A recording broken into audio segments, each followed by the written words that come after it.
m'appelle Guy Fouché. J'ai été résident à la Fondation d'Autruche de la Meurthe de 1964 à 1967. C'était la fin de mes études. J'ai passé 3 années absolument formidables à la Cité internationale de l'Université de Paris et j'ai été actif puisque, après avoir été délégué au sport de la Fondation de la Meurthe, j'ai été dans le comité de direction de l'ASCUP, qui était l'association sportive dirigée par les étudiants eux-mêmes, et j'en étais le président en 1967. L'ASCUP était gérée par les étudiants, avait 3000 membres actifs en 1967 et organisait les compétitions sportives à l'intérieur de la cité comme une fédération. Mais j'avais obtenu que la sélection de la cité puisse participer aux compétitions françaises de l'UFOLEP, qui est la Ligue de l'enseignement. Ce qui a permis aux sélections de la cité d'obtenir de brillants résultats, comme des titres de champion de France en football et en volleyball. La cité jouait également au tennis, mais cette fois-ci dans la Fédération française de tennis et participait au championnat de France de 4e division, je crois. Et donc, les cours de tennis, d'ailleurs, j'ai personnellement commencé une carrière de joueur de tennis à la Cité, et ça m'a permis même d'être demi-finaliste du championnat de France de 3e série à Roland-Garros, et d'être classé en seconde série, et donc sous les couleurs de l'ASCUP et de la Cité.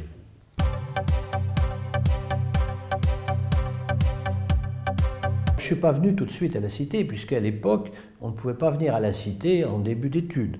Donc moi, je suis un routier de la cité universitaire, puisque j'ai commencé à la cité Jean Zay à Antony, où j'ai fait 3 ans.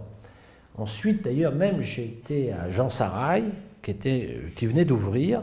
Et Jean Sarail, comme j'ai été sportif, il fallait être en dernière année d'études, ou du moins j'étais sportif. Donc j'ai pu, il y a des installations sportives importantes là-bas. Et puis ensuite, je préparais le doctorat, et j'ai fait DES de droit public et de sciences économiques. Donc j'ai été admis à la Cité. Donc quand je suis arrivé à la Cité, j'avais déjà fait 5 ans d'études supérieures. Je ne suis pas arrivé à 18 ans à la Cité, je suis arrivé à Antony, et donc je sais faire la différence.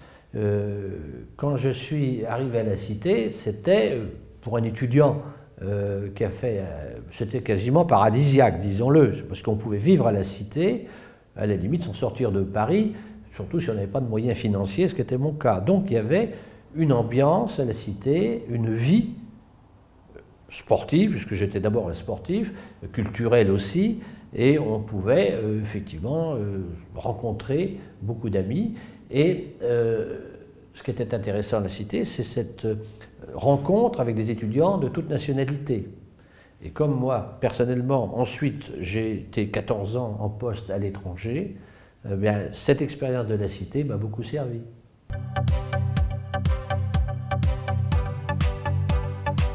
La première année, j'étais à la Deutsche de la Meurthe, et puis comme j'étais un sportif de compétition, automatiquement mes camarades ont repéré quand même. Donc la première année, je défendais les couleurs de la Deutsche.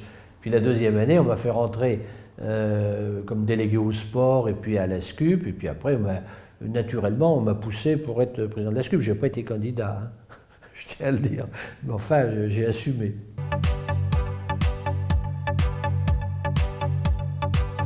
La tradition était qu'on ne soit qu'1 an président de la SCUP. Et comme le disait l'inspectrice de la jeunesse et des sports qui avait suivi la naissance du club sportif des étudiants, souvent le président avait tellement d'activités qu'il sacrifiait une année d'études.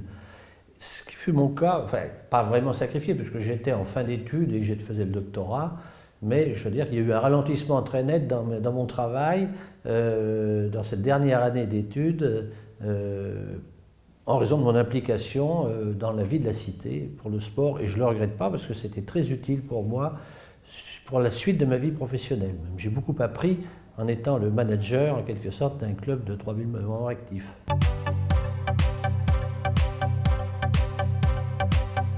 Bien sûr, à la Deutsche, il y avait un bar, etc. Il y a une bibliothèque qui était très bien, on travaillait, mais il y a par exemple des étudiants d'autres maisons qui venaient travailler dans la bibliothèque de la Deutsche, qui n'est pas très grande, mais qui était très calme et très, très bien.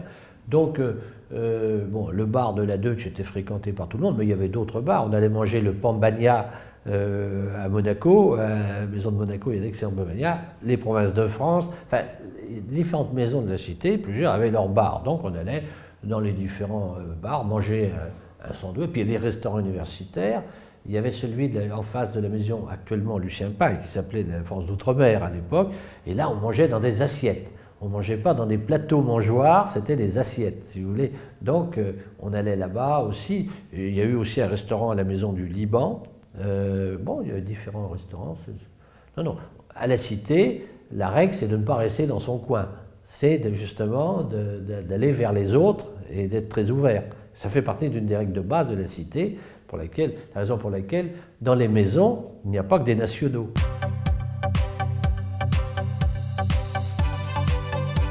Justement, en fait, en 1968, la cité était très calme, puisque il se trouvait que, bon, j'étais effectivement au service militaire, mais il y avait aux provinces de France un très bon joueur de basket d'origine yougoslave et qui avait proposé que l'on fasse un déplacement de basket à Belgrade.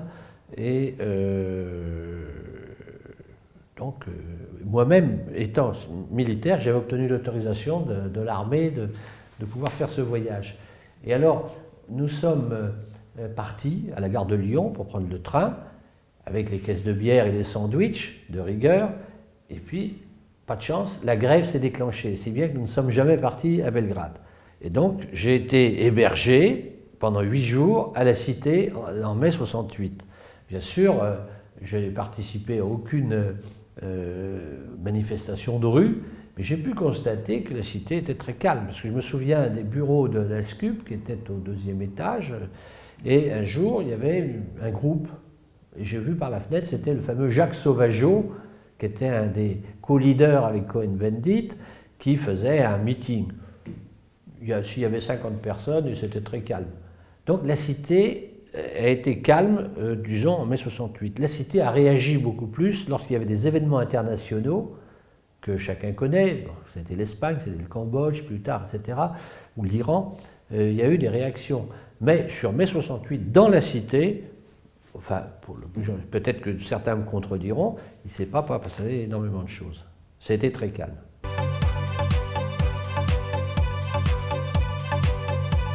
D'abord, je n'ai pas été seul, bien sûr, parce qu'à la SCUP, il y avait tout un comité composé d'étudiants, mais nous appointions un professeur qui venait aussi tous les soirs, n'est-ce pas, mais qui était sous la responsabilité de la SCUP, plus 2 ou 3 secrétaires. Donc il y avait tout un secrétariat, toute une structure administrative qui s'appuyait sur les délégués au sport dans chaque maison, etc., qui avait ces comités. Donc il y avait une structure tout à fait administrative, très très bien établie. Bon. Alors effectivement, je tiens à le dire, ça m'a beaucoup servi après dans ma carrière professionnelle parce que j'ai toujours eu un côté organisateur. Alors outre les techniques financières que j'ai pu apprendre et promouvoir, mais ce côté organisateur a justifié qu'on me demande à chaque fois de monter un département, puis de monter une société, de monter une banque, etc. Donc, je dois dire que j'avais peut-être ces dispositions, mais c'est à la Cité que j'en ai pris conscience. Donc, merci la SCUP et merci la Cité.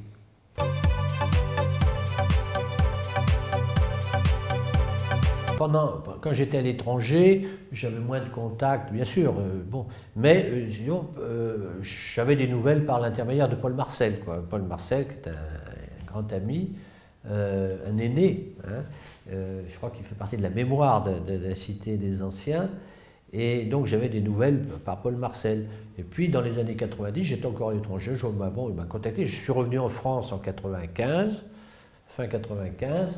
Et à ce moment-là, je crois que je ne sais plus dans quel contexte, on m'a sollicité pour entrer dans le Conseil de l'Alliance. Je suis à côté de bon, j'ai dit écoutez, je veux bien être dans le Conseil, je n'aurai pas d'activité plus importante que d'être dans le Conseil d'administration. Mais enfin, je suis toujours disponible, quoi.